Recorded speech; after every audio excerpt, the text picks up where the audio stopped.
No one would have believed in the last years of the 19th century that human affairs were being watched by intelligences which inhabited the timeless worlds of space. No one could have dreamed we were being scrutinized as someone with a microscope studies creatures that swarm and multiply in a drop of water.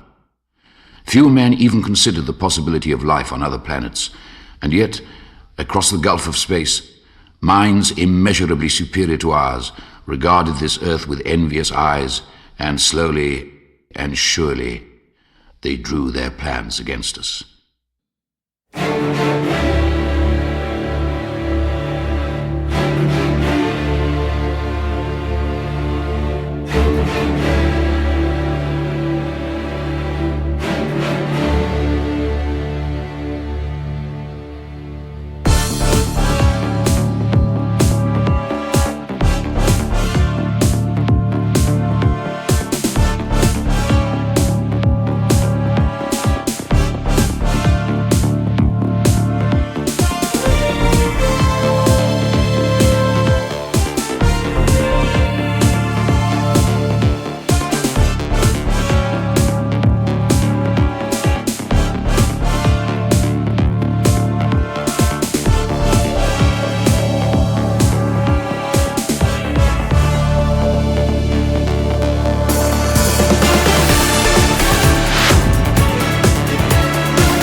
midnight on the 12th of August, a huge mass of luminous gas erupted from Mars and traveled with enormous speed towards Earth.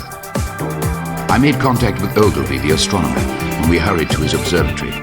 Across 14 million miles of void, Invisibly hurtling towards us came the first of the missiles that were to bring so much calamity to Earth.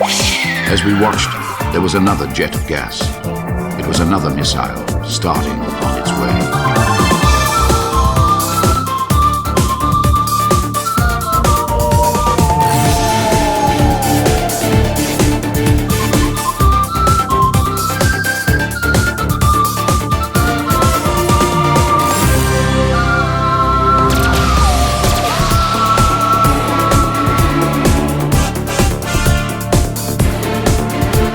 That's how it was for the next 10 nights. We saw, through the powerful telescope, a flare spurting out from Mars. Bright green, drawing a green mist behind it. A beautiful, but somehow disturbing sight. Ogilvy assured me we were in no danger, that meteorites might be falling in a shower upon Earth, or perhaps a huge volcanic explosion was in progress. But he was convinced there could be no living thing on that remote, forbidden planet. The chances of anything coming from Mars are 1,000,000 to 1, he said. The chances of anything coming from Mars are 1,000,000 to 1, but still they come. Then came the night the first missile approached Earth. Hundreds saw it, but thought it was an ordinary falling star. Some say it traveled with a hissing sound, some that it landed with a green flash. But it was morning before Ogilvy was informed that a meteorite lay somewhere between the villages of Horsell, Ottershaw and Woking, and he eventually found it in a sandpit on the common. An enormous hole had been made by the impact, and sand and gravel had been flung violently in every direction, forming heaps visible 1.5 miles away. The uncovered part of the projectile had the appearance of a huge cylinder with a diameter of about 30 yards.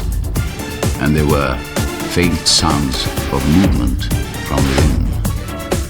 Suddenly, a lump of ashy incrustation fell off the circular top as it began moving, rotating, unscrewing. Ogilvy was convinced there was a man inside trying to escape, and he rushed to the cylinder, but the intense heat stopped him before he could burn himself on the still, glowing metal. People began to draw near, and he told them about the person in the cylinder. Everyone listened carefully for sounds from within. But since they had apparently ceased, no one would believe his tale. Then Henderson, the London journalist, arrived.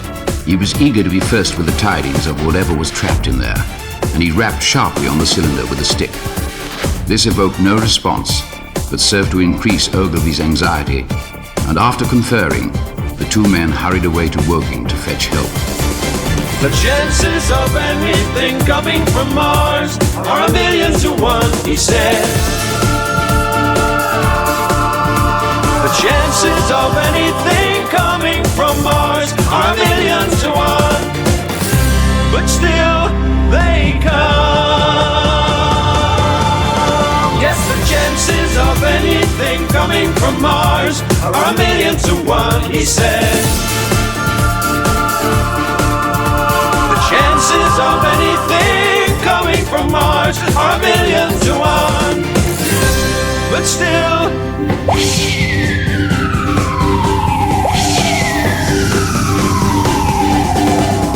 they come.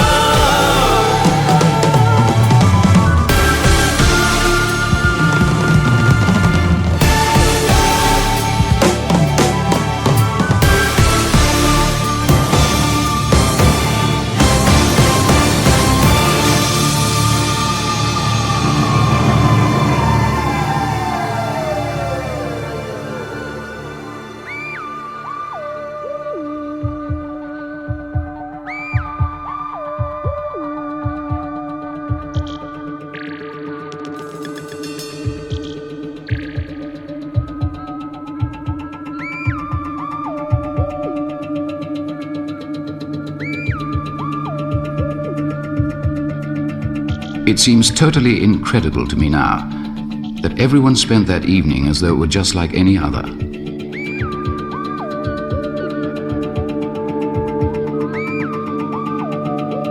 In the gathering dusk were Ottershaw, Woking and Horsell. Lights were on in the upper windows of the houses as all their hundreds of people were contentedly going to bed. From the railway station came the sound of shunting trains, ringing and rumbling, softened almost into melody by the distance. The red and green and yellow signal lights hung in a framework against the sky.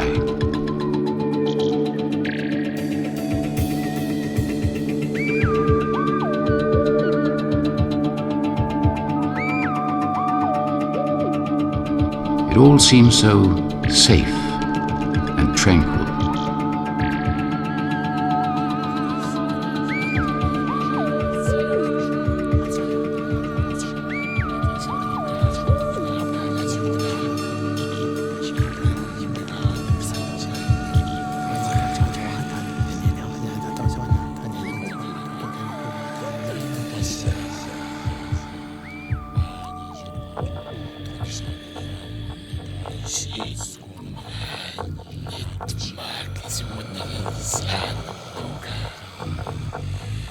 Semua dah semua